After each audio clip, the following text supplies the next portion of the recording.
Welcome back to Red Cedar Radar. We kind of have a mashup episode for you all today. We're going to be talking basketball and football, looking back to both the games that have happened recently, and then looking ahead to where basketball and football will be heading next. I am joined by Brendan and Paul, the usual faces. How are you guys today? Doing pretty good. We had a good night at the Breslin Center. We actually all met in real life last night in the Breslin Center, which was pretty exciting. And we got to almost witness a win. Not quite, though. But it doesn't count, so it doesn't matter. You're right. It doesn't matter. Brendan, how are you? Doing great. It was nice to feel the energy of the Breslin Center again. I know Michigan State lost, but competitive game. It was just fun to be in the Breslin Center again. And then obviously, football game Saturday didn't go Michigan State's way, but still fun weekend. Yeah, absolutely. I say let's start with football, just to kind of break that down. I think I have less comments about football than I do basketball, so we'll start there. Michigan State traveled to Minnesota to play the Gophers. Couldn't quite get the win, as has been seen in the past recently. But there are a couple things that I think we can pull from the game as slight positives or just maybe differences from the games before. I have a couple points that I pulled, but Paul or Brendan, if you guys want to start just off the top of your head, what you thought about the game and if there's any positives that you think you can pull from the loss at Minnesota. Whoever wants to start. Yeah, I have just a couple things on the turnovers. Minnesota coughed the ball up. Actually, I think they threw 2 picks early on. Ethan Kaliakmanis was a little careless with the football, and Michigan State got 2 field goals out of it. That's the kind of the stuff when you're on the road in the Big Ten against probably a better opponent. You got to cash in the end zone there. When you get the ball in the opponent's territory, thanks to a mistake made by the opponent, you got to cash in on 7 points. And that's where I think Michigan State kind of got behind the 8 ball a little bit. I know they were up 6-0 at the start there, but if they could have made that 14-0 or maybe even got one touchdown out of it, made it 10-0 early on, I think this could be a different game. Yeah, definitely. Go ahead, Paul. Yeah, and I agree with that. I think it was actually 2 fumbles in the first quarter. But the disheartening part was, even though the Spartans were leading 6-0, throughout that first half, I personally had kind of an impending feeling of doom throughout the entire first half because the offense just could not move the ball. I mean, they basically were handed the ball in, almost in the red zone, not quite, but in field goal range both times. And I don't think they got a first down either time. They just, get the ball 3 and out, kick the field goal. And that was really the way the whole first half went. And you could just sort of tell that it was just a matter of time before the dam would eventually break. And that is what basically happened. It's, eventually Minnesota's offense started to find its rhythm. They got into I can't remember the sequence of scoring, whether they got into the end zone first or not. I think they kicked a field goal and then eventually got into the end zone. But like once Michigan State got behind, it just didn't seem like there was any ability for them to really catch back up. Then, of course, there was the quarterback change, which was an interesting move. I mean, Hauser, it's hard to really say that it was his fault that the ball wasn't moving, but I think it was probably smart to, try something a little bit different to spark the offense. And I think Levitt did spark the offense. He was able to drive the team down the field and score, partially on the basis of his legs. And actually, Brendan and I were discussing this yesterday, whether those were designed runs or whether he just fled the pocket and scrambled and picked up yards. Either way, though, he did provide a spark. But then in, I think, his last 2 possessions, again, the turnover bug happened again. He fumbled first on a somewhat limited contact. Honestly, that was very clearly a young quarterback mistake. And then he threw a pick when they were driving down the field again. So, we've tried all 3 quarterbacks now, and it doesn't seem significantly better with any of them. So I'm not quite sure where they go from here, but at least on the offensive side, it wasn't pretty, and it's kind of hard to guess, especially without Carr, who is clearly the best offensive weapon. It's really unclear where the offense goes from here. Yeah, another thing about Levitt here. He turned the ball over on the last 2 possessions of the game. He led that nice touchdown drive on his first possession, then fumble, and then he threw a pick. He was driving. I think they went like 50 or so yards on that last possession, but couldn't cash in. Threw a pick. But but I kind of get the same vibes from Levitt as what I got from Hauser in the Rutgers game, where he provides a spark to that offense. Got him going with that touchdown. I'm curious to see if Levitt can sustain it heading into the Nebraska game coming up this Saturday. We see Hauser kind of struggled a little bit after that Rutgers game against Michigan, and then obviously early here against Minnesota. So curious to see, can Levitt sustain that? Can he take care of the football? That's also important. So curious to see who's going to start on Saturday. Yeah, that was going to be my question. Who do you guys think they will pull to start? Will they go back to Hauser, give him another shot, or will they just skip right over and go to Sam again? Boy, that's hard to say. If it were me, I would give Hauser another shot. Um, but I tend to favor the older quarterback kind of by default, unless there's a big reason not to. But I think a similar strategy would probably be fine if they want to start Hauser, and if it's they believe they need a spark, they can bring Levitt off the bench. That's probably what I would try, because if you start Levitt, it's kind of hard to go backwards. So you could do that, but I think that's what I would do. But I'm not I'm not getting paid $1 million and soon to be unemployed. So I guess who am I to talk? Brendan, do you I think the same? Yeah, I agree with what Paul said. I would start Hauser, but obviously with a short leash. If he continues to make mistakes, Michigan State's offense kind of stalls out. Give Sam Levitt an opportunity to show what he's got here, and yeah, he's got to take care of the football though. If you start Sam Levitt and he's turned the ball over again against Nebraska, then you got to put Hauser back in. So no matter who starts, I don't really care either way too much. But I would personally go with Hauser. But no matter who starts, I think a short leash is necessary. Yeah, I agree. Only other point I had was before we talk about Nebraska coming up this weekend, in a couple different areas, some younger guys who haven't had a lot of chances to shine this year yet, just because of how things have been, and because they've had kind of some older guys up ahead of them taking up those starting spots. I saw some good things from some younger players that we hadn't seen too much yet. Which this year, I mean, is a lost cause. But those are the guys that matter, and those are the guys that you want to stick around for the next couple seasons coming forward as things are transitioning. So I was happy to see a couple bright spots in some of those guys. Any comments about that at all? One of the young guys is Jordan Hall. He's a true freshman linebacker. He had 9 tackles, 2 sacks, 2 TFLs against Minnesota. So he had another really good game. I've been really impressed with him. I think he's been the best true freshman Michigan State's had this season. And then Simeon Barrow, remember he entered the portal earlier last week with Drew, I think on Thursday, traveled with the team. He had 6 tackles. So good game out of Barrow as well. So Yeah, and to throw another name out there, we also saw, I think, Jalen Thompson on the defensive line for maybe the first time.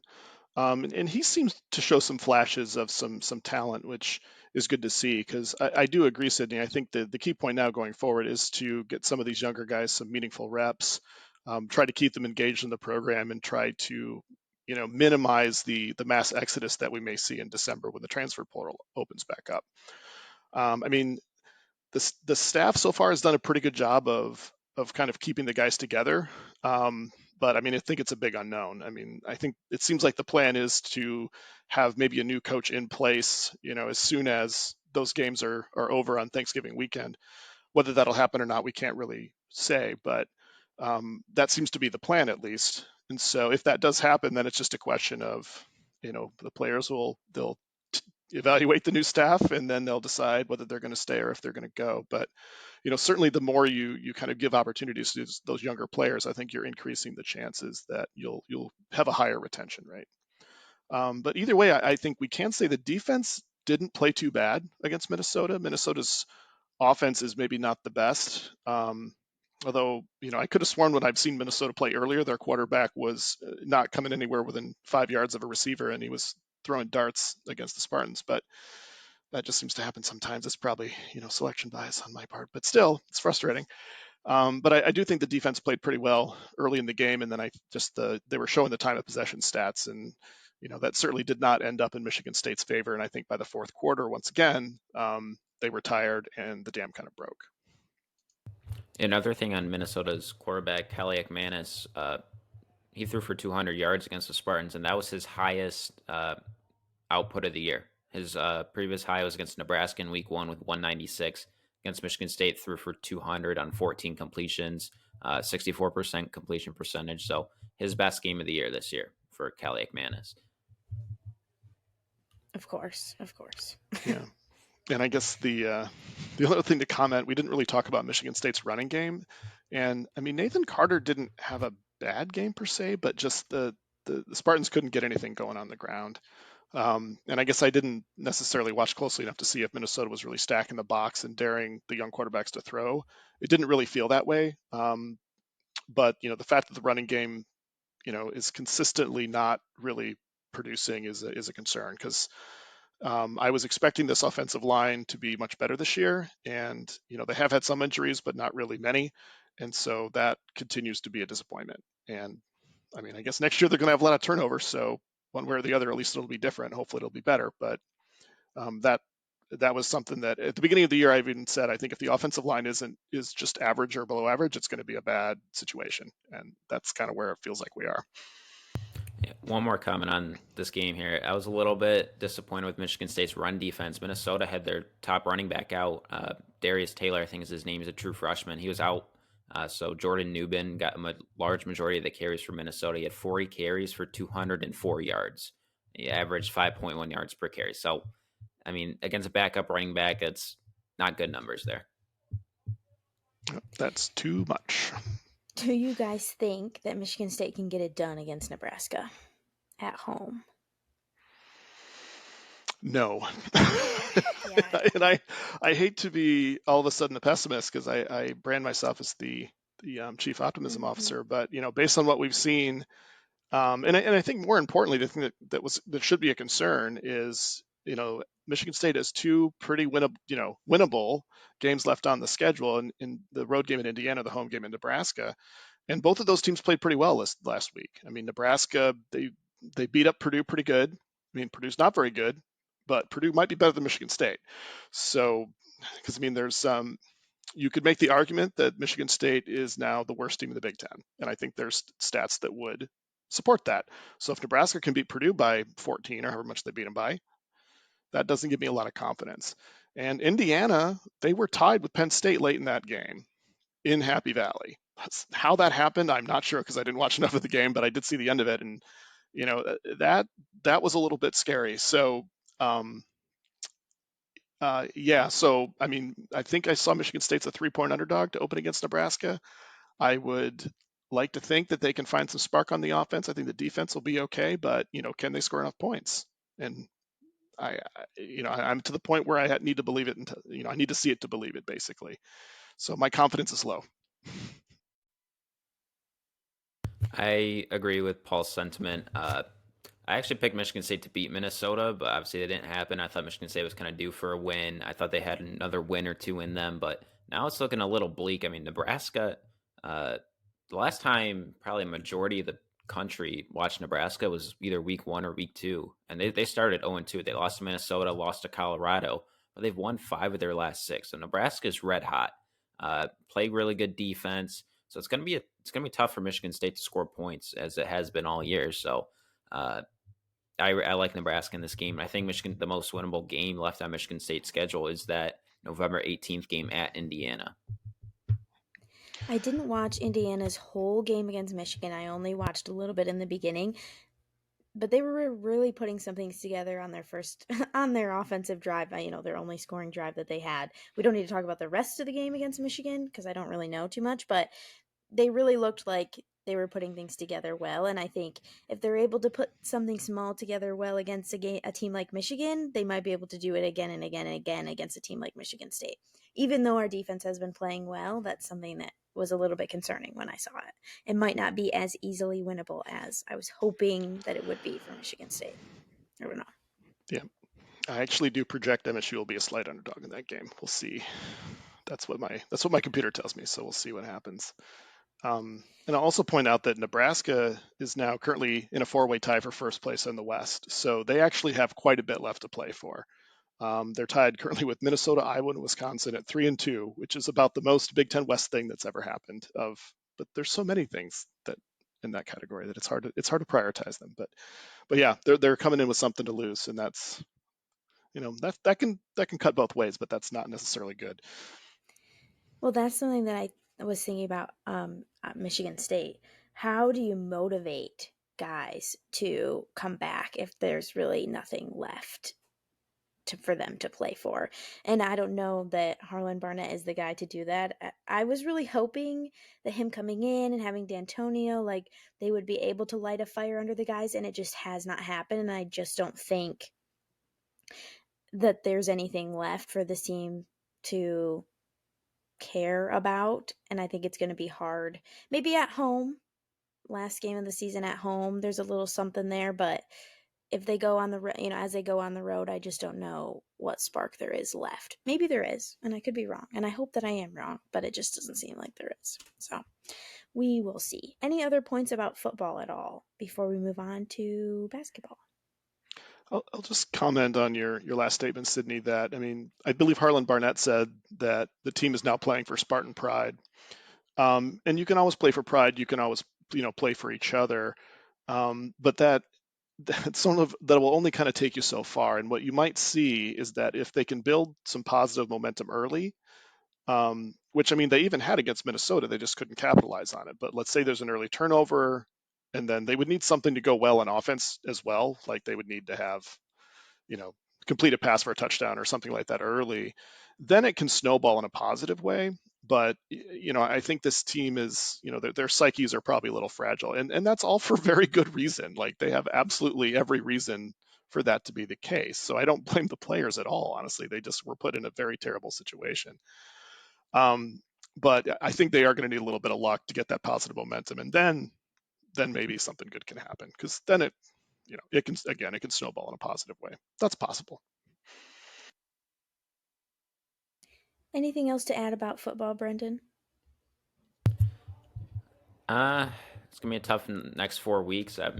Two winnable games in Nebraska and Indiana. We'll see if they can pull one out. See if Harlan Barnett can rally the troops. And senior day could be a point of motivation. Not sure. We'll find out. Paul, I think you had a comment about the team down the road and their football situation before we end this segment. I'll give you the floor to share what you want to Oh, say. well, I just wanted to personally thank the University of Michigan for making this college football season more enjoyable for us because it's been kind of rough for us. And following um, the sign stealing scandal situation, it's been entertaining. And so I think we can at least call it out for what it is. Now, what the eventual, you know, how this will evolve, I think is unclear.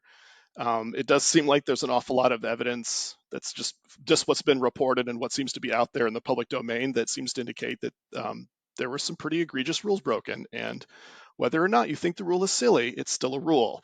So I think that when you break rules, there are consequences. I mean, it's shocking, but I feel that some people need this explained to them like they were kindergartners because some of them might be. Um, but I think the real question is, if any punishment does come, how soon will it come, and how severe will it be? And I do kind of wonder that my biggest curiosity is what happens this year, because like honestly speaking, if I were a betting man, I would say that there is some level of probation probably coming for them, but maybe not this year. Maybe not. But this year is going to be hard because there's just really not a lot of time. But the situation that I envision is that if Michigan goes undefeated and wins the Big Ten, they're the hands of the people that make these decisions are somewhat tied. They're either going to have to say they're either going to have to give them a postseason ban, which I don't think they will do, or they're just going to have to let it ride and see what happens, let the games play out, and then if punishment comes later, it comes. But if Michigan does lose a game and does not make the Big Ten championship game, which is still fairly likely. I mean, Ohio State could pick them off, Penn State could pick them off. If either of those things happen and they wind up in some sort of tiebreaker, they don't go to Indy, they don't win the Big Ten, then I think the chance of them to finish fifth place on Selection Sunday, so to speak, for the college football playoff, I think is very high because that would really be the outcome that would probably be viewed as maybe the most just for everybody. It's like, oh, and they could very easily, the selection committee could say, well, their strength of schedule just really wasn't there, which is true. So there's plausible deniability to deny them a playoff berth if they lose a game, but they still have to lose that game. Now, and I hate to potentially fuel the Ann Arbor paranoia machine, but if they go to Happy Valley and there's a pass interference call, a holding call here or there that seems a little bit 50-50 and it doesn't go their way, that also wouldn't shock me. Um, but we'll see what happens. I mean, I think there's a lot of things that could happen. There's a lot of rumors swirling. It's hard to know what's true and what's not. But that's kind of how I suspect this might play out. And if they don't make the playoffs, they're probably going to land in either the Orange Bowl against what's turning out to be a very poor ACC opponent, because I think Florida State's going to the playoffs and the Orange Bowl will get the second place ACC team. So what's that going to be? Louisville, maybe. Um, or I think the funniest situation would be to draw the Group of Five champion, which could be Liberty or Air Force. And if you really want to think about something positive and you're a Spartan fan, imagine Michigan drawing Liberty in the Cotton Bowl, having half their players declare for the NFL and sit out, and then have them lose to Liberty. I think that scenario is not off the table. So, so that's what I have to say about that. So I saw that Harbaugh's contract extension was pulled. Um, so that just means that it's off the table for right now, for what I've understood. Do you think Harbaugh would even stick around after this season anyways? And do you think that his job is in jeopardy because of all of this? Those are just honest questions that I have because I don't know too much about the whole pulling the contract and what else is to come for them. I don't honestly know. I think that's very hard to predict. There's been a lot of rumors and speculation from even folks that I know in Ann Arbor. I actually work in Ann Arbor, ironically, when I go to the office. But there's been speculation for a while that Harbaugh was not going to return for one reason or another next year. Now, how much, again, how much of that is true or not, I don't know. But this movement about his contract not being renewed or them pulling it off the table is a pretty bold move by the administration. So it does sort of start to feel like there's something's going to happen. And I would, if I'm a betting man, which I'm not, ironically, I would say that Harbaugh won't be there next year. But I'm like 60-40 is where I would be on that. I'm not, I'm not Yeah. terribly clear on that, but that's what it feels like right now. Whether it's true or not, I don't know. Yeah, you're right. That's something really that is a very bold thing to do to a coach that's winning for you right now. And I mean, they broke the rules, but that's not the only reason that he's winning. So I think that's a good way to put it. It was a bold move, and I think that means that they wouldn't do that unless something else was going to happen. Who knows? Obviously, we don't know, but just something I thought. Anything to add, Brendan, about Michigan or that situation at all before we move to basketball? Yeah, I mean the question whether or not Harbaugh is going to leave or not. I mean he's been flirting with the NFL for the past couple of off seasons, so I wouldn't be terribly shocked. But like Paul, I'm kind of like 60-40. Yes, he's going to go, and 40. No, he's not. He's going to stay. We'll see what the punishment is. I think NCAA is going to come down strict on them because they're in Ann Arbor, probably as we speak, investigating the program. So NCAA is obviously taking this. It's a high priority investigation. So we'll see. Time will tell. Okay, moving on from football onto Michigan State basketball. So MSU took on Hillsdale a little bit ago for their first opening kind of game of the season. Beat Hillsdale, had a good showing, I thought, at home in the Breslin. And then just this past weekend, Michigan State took on Tennessee in an open exhibition match to benefit Maui at the Breslin. We were all there, like we said before. Michigan State started so poorly. I think I texted Brendan a couple minutes in something along the lines of, what the heck is going on? Because it was terrible, and I was scared that this was going to be the rest of the season that we were looking at ahead of us. I jumped to conclusions a little bit. They were able to kind of get it together, clawed back, tied at one point, and then unfortunately were unable to pull off the win. So it ended 89-88 with Tennessee taking the win. It doesn't count for anything because it's an exhibition, but still a win's a win, I guess you could say. I have quite a few thoughts about what I saw, but Paul and Brendan were able to attend the post game presser and kind of hear Izzo's thoughts on the matchup, and had kind of the bird's eye view from the press conference. So I'm going to let them um, go ahead and take it away with some of their points, and I'll add in as they go. Anything off just the top of your head, could be about the slow start or individual players, stuff that you saw. Go ahead and take it away, whoever wants to.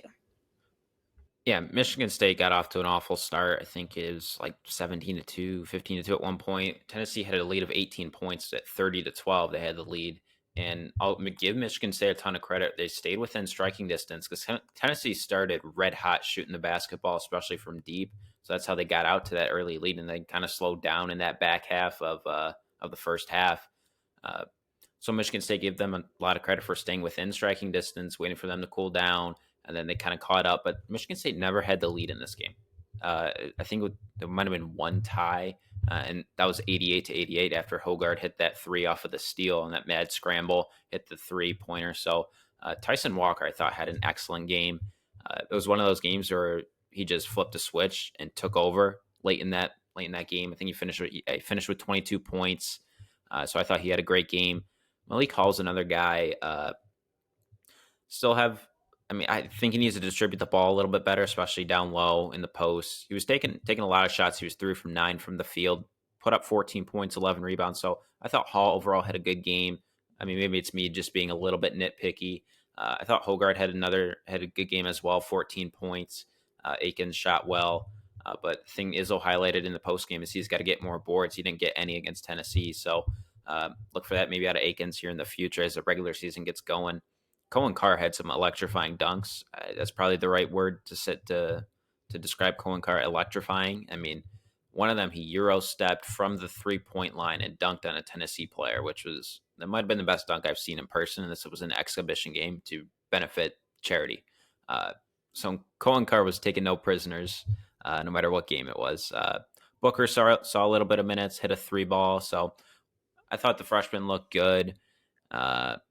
Overall, I don't think there's really any losers in this game. I know Tennessee won the game 89-88, but Michigan State's still 0-0 on the season.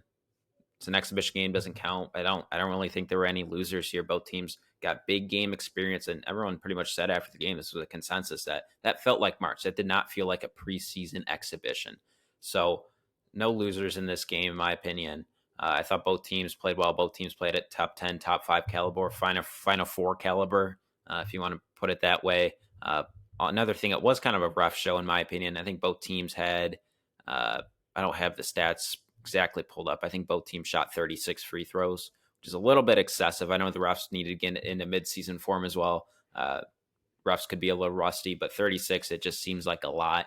And that Trey Holloman foul at the end to give Tennessee the 2 foul shots to kind of seal the game there. I thought that was a very questionable call that went Tennessee's way. So, yeah, a little bit of a rough show, which irked me a little bit. But overall, it was a great game, great environment inside the Breslin Center. Yeah, you brought up Trey Holloman, and I want to talk about. So he did a little something, Izzo. He did a little something different with the lineups than we saw in Hillsdale. He had pretty straight lineups before. He was, hockey switching the guys in and out. And he said he's not going to be doing that for the rest of the season. So we saw a little bit of a taste of the rotations, single players coming in and out, that he might use a little bit more going forward. I was really impressed with the use of Trey Holloman and Jeremy Fears Jr., Cohen Carr, and even Booker, even though Booker didn't get too many minutes. But I thought when those guys came in, they really did bring some energy in the moments where I thought some of the veteran players had been lulled a little bit by Tennessee, which I thought was a very positive point for the first kind of high level matchup of the season, to see those budding things happening with those younger guys. I think is going to be something really important going forward. If there's injuries, things going on, to have that depth and have that depth of guys that bring that energy, I think is going to be really important. I was very impressed with Trey Holloman, even though he got that double technical. I don't know. He brought a little bit of fire, and I thought that was it was an improvement in decision making and defense from what I saw from him last season. And I think he'll be maybe a leader for some of those younger guys because he'll be subbing in with them more, I think. I don't know. I just was impressed by him, and that was something I kept coming back to. I even kind of liked the double technical. I don't know, but just a little fire under him, I think, is important. Okay, go ahead, Paul, if you have any points. No, you guys really covered a lot of it. Yeah, I will say that one thing that we're seeing a little bit more out of Michigan State this year that we saw again last night, we saw it against Hillsdale for the first time, was applying a lot of ball pressure. I mean, they basically were picking up full court and getting up into guys, all the way up and down the court. And I think that that type of strategy is something that Izzo has shown to do in the past when he's got a lot of guards and he's got a lot of athletes. And that, has not always been the case. I mean, there's been several years where, he's only had about four healthy guards, and you can't apply that type of pressure. And so I think it was interesting that he did it against a high level opponent and that it was pretty effective, because as sloppy as Michigan State was with the ball early, and I think they did turn the ball over in 5 of their first 6 possessions, which is part of what was responsible for getting off to such a slow start. They didn't get any shots off to start the game. Whereas Tennessee, who is historically a very poor shooting team, they were one of the worst shooting teams in the Power 5 or 6 or of the major conferences last year, and they hit 12 of their first 14 shots, including, I believe, 6 of 7 from 3. So I don't think, and then that was partially on Michigan State's defense. They did come out a little bit soft in that area, but you don't expect that to happen. But as for as many of turnovers as MSU had, Tennessee still wound up with more more total turnovers. It wound up being 20-17. MSU won that statistical category. And in fact, Michigan State won most of the statistical categories. They out rebounded Tennessee 38-31. The free throws were dead even, as Brendan, you actually nailed it. Both teams were 26 for 36. So the only difference in the game was honestly shooting, and Tennessee shot the ball better than Michigan State did. And it wasn't that Michigan State shot poorly. I mean, MSU was 47% from 3 on pretty high volume, 17. But Tennessee was a little bit better, and they were a little bit better from 2. And in some cases, there definitely were some defensive lapses, and that was something that Izzo mentioned in his post game press conference, where they had a couple bad switches. He wasn't terribly impressed with the play at the center position. I think neither Sissoko or Cooper had a particularly good game. They both put up 5 points, but and they both had 5 points and 4 rebounds, so almost an identical stat line there. But neither player really stood out as kind of doing anything notable, and that was somewhat problematic. Um, and as far as that last foul, yeah, that's the kind of there are a few things in basketball or in sports in general that just drive me nuts, and calling fouls in a situation like that is just unacceptable, in my opinion. You just, as an official, you just can't make that call. I mean, if the guy was in the act of shooting, maybe he wasn't. I mean, just to see how much of a hill I will die on for this, I'll even argue that I'm totally okay that Draymond didn't get a foul called in the 2010 Final Four against Butler, because he should have gone harder to the basket. So yeah, that just kind of burned me a little bit. If the game actually would have counted, I would have been much more angry about that. But the funny thing was, even Izzo and Coach Barnes commented on how much the officials also need this type of exhibition to get into kind of midseason form. So yeah, Barnes actually emphasized that more than Izzo did, which I thought was ironic, considering that Coach Barnes' team won due in large part to a foul at the end. Of course, that all being said, MSU was somewhat fortunate just to get in the position to be tied. I mean, they had to steal an inbounds pass or create a turnover on an inbounds, kick it out to a 3-point shooter, and and it was Hogarth, not a particularly good 3-point shooter, who buried it. So you could argue that it was pretty fortuitous for them to be in that position in the first place. But yeah, all in all, just to echo what you had both said, it was generally viewed as a positive all the way across the board. Izzo was very positive in his post game presser, about it being a very positive experience. So it was a fun night at the Breslin. And I guess the other point that was kind of amusing is I was curious if they would change any of the rules, basically because it was an exhibition and that you would have more flexibility to kind of do what you wanted. And they really only changed one, but it was kind of notable, which is they didn't care how many fouls each individual player drew. And Tennessee had a guy that had 4 fouls like early in the second half, and he picked up his 5th foul. And we actually didn't know that was going to be the rule. And actually, one of the other one of the other guys that was on press row said that, oh yeah, in this game the Tennessee SID said that they're not going to count fouls in this game. And so when the Tennessee player picked up a fifth foul, um, the student section or the fans expected that he would have to leave the court, and he stayed on. And there was a raucous boo from the crowd when that happened, such that they had to make an announcement on the PA that they weren't going to disqualify anybody. So that guy went up with 7 fouls, but so did Malik Hall. So I guess it worked out okay. But it was a fun night, definitely. I really think that Izzo likes those sort of games early in the year where his guys kind of get the crap beat out of them a little bit because, you're ranked early in the season. You have some young guys that don't really know what's coming, and maybe some veterans that, I don't know, I don't know this, but, have gotten comfortable with the idea that they were ranked and, they have a good season ahead of them. And I think that was a necessary thing to happen to the guys. I don't know, you know, obviously it doesn't mean anything because it didn't count, but I think it will mean things going forward because it taught the lessons to those younger guys of what those large opponents and what honestly Big Ten play is going to look like going forward. There was, like you mentioned, Malik Hall. He was banging around on everyone, like going in as hard as possible, and like I think that was a good lesson for how you have to play going forward against teams that might be bigger and I don't want to say might will be bigger and will be tougher going forward. Overall, I was impressed also by their ability to kind of claw back. I do want to talk about AJ Hogard for a second. He was a topic on the pod last year for me a lot. Um, what did you guys think of his play early in that slow start, and then as we were able to kind of gain back? What did you see from him? I just want to see if you are thinking the same things about him that I am before I say my points. Brendan, maybe you start. I don't know. Paul's making a thinking face. I'm not sure. Yeah, well, I was against Hillsdale. Hogard, I think he went 1 for 4, 1 for 5 on free throws. He really struggled from the line. I mean, this game was a free throw game.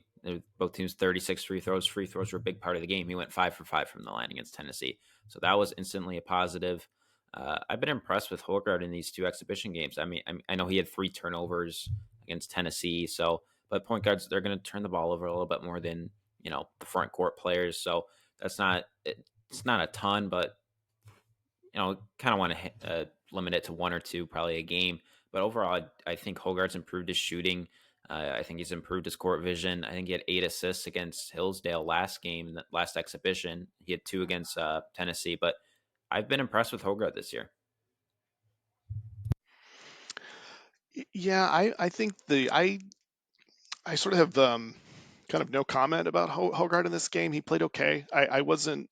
I mean, other than that late three that tied the game, he was a little bit. I want to say invisible, but he didn't do a lot that really stood out to me honestly last night. So I'd like to see a little bit more from him. I wanted to go back and watch the broadcast a little bit as well, just to see if there were things that I didn't see. But I'm reserving judgment on whether he's improved or not, I suppose. Yeah, that's kind of where I am standing with him, and I look at him more from a standpoint of he's the leader of the team, or I expect him to be. I don't know, and I think it was last year, and it maybe is going to be the Tyson Walker show a little bit this year. They go to him for a lot of things, but I feel like AJ is the more vocal of the two about getting the guys in the right places that they need to be and kind of like motivating. And during that slow start, I just didn't see that from him, the motivating and kind of being the guy in charge. Obviously it's just the first kind of big matchup, and there's lots of games coming forward that we can see that from him, but that's something I'm going to be looking for because I think he can do it.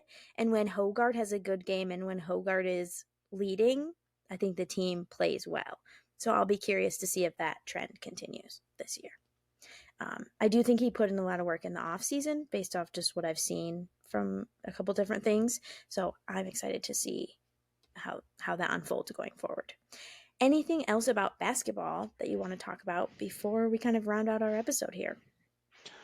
I had a couple of other box score observations. and some people put more faith in this than others, but just looking at the plus minus ratings is sometimes interesting. I kind of think all stats matter, at least to some extent. But actually, the leader for plus minus was Cohen Carr. He was plus 22 for the game. And Jeremy Fears was actually plus 13. And Fears only, I think, scored 2 points. So I think that must speak to Fears' defense a bit. I mean, it's sometimes hard to tell because you'd have to go back through, what lineups was he playing against and such. But I did think that was notable that Carr and Fears by far led the team in plus minus, with actually Xavier Booker coming in third at plus 9.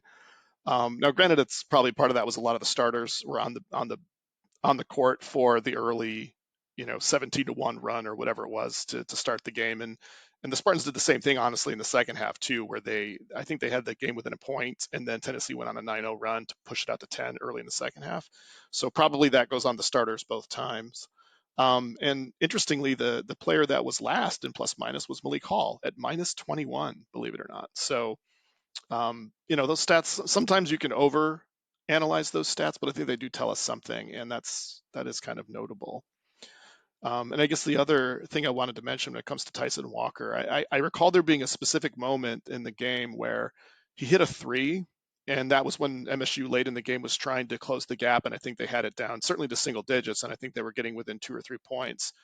He hit a three, and then on the next possession, you could just see it. He had the ball, he had his guy, and it was just like he's going to make a shot. I had no doubt in my mind that he was gonna take his guy, he was gonna make a shot, and he did. You could he just sort of made a move, he pulled up, and you just like, I would have bet $100 that shot was going to go in. And so, he is a stone cold killer when he's in that mode. So if we can see more of that, it's going to be exciting. Anything to add, Brendan? I do have a question for you guys. Should I pose that now?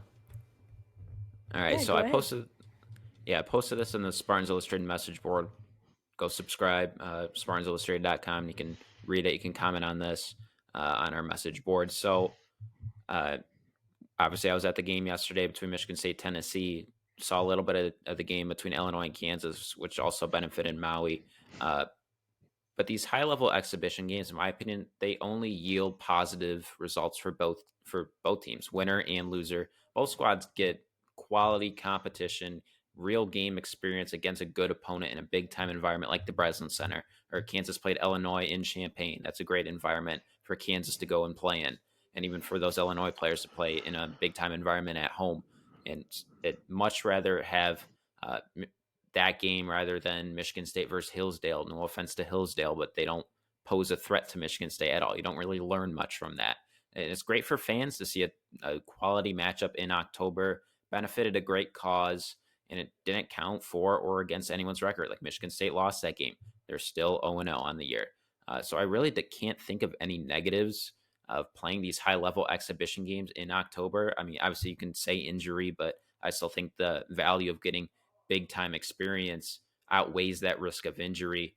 Uh, so I think these open door high level exhibition games should be played every year.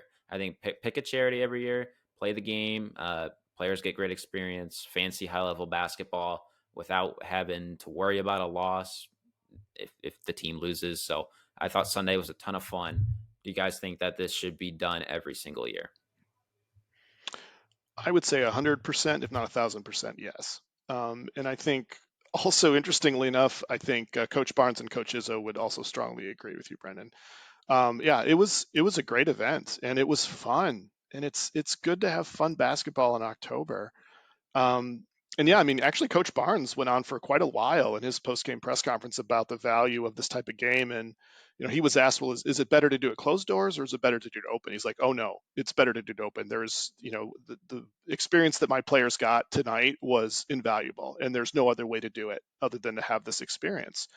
And he actually went on for several minutes making the point that Brennan just made that, yeah, we should do this every year, and the NCAA doesn't allow it, and they should. And I agree. I think maybe even every team should have some sort of fun exhibition and have it, donate all the proceeds to charity. It would be great for college basketball. I mean, think about the coaches versus cancer event that typically, I think that's around Thanksgiving. And that was, I mean, that's been a phenomenal event. And and I honestly, even though Dick Vitale sometimes gets on my nerves, I give him personally a lot of credit because he sort of made that happen, and he did it because his friend died. And I just think that that's really, really cool.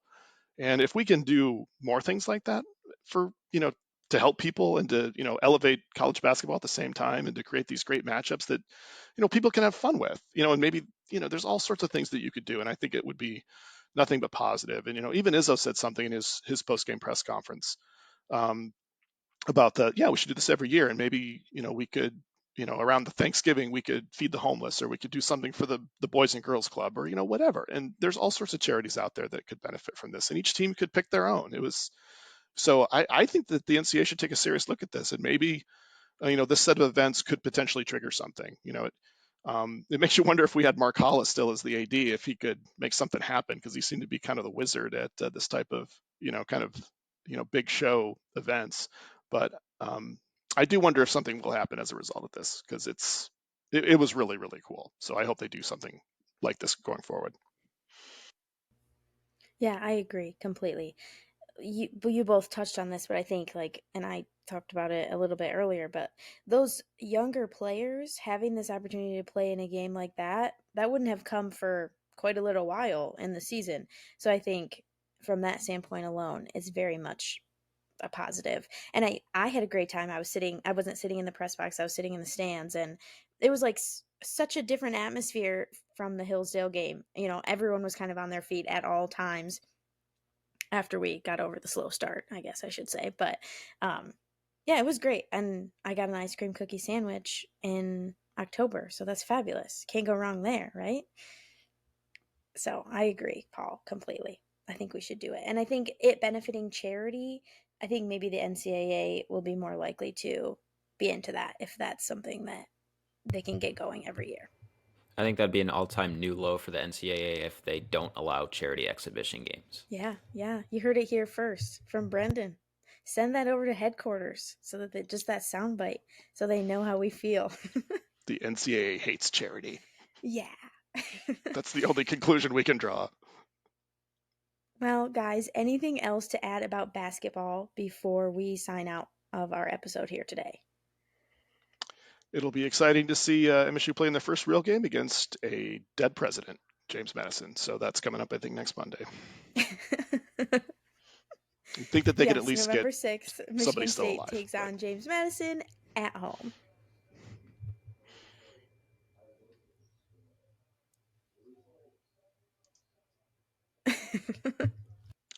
A very different opponent from Tennessee, a dead president. A dead president. Well, thanks so much, Paul and Brendan, for joining. It was a pleasure as always. Here in a couple of days, I will have a preview episode for Michigan State's matchup against Nebraska. And then I'll be back to recap that game, and we'll be back to talk about basketball, the three of us, I think, probably again here soon. Thanks so much for listening. Subscribe, like Brendan was talking about, to Spartans Illustrated. Check out our message board. We're pumping out some really cool content recently, and we'll have the mix of football and basketball for a little while here.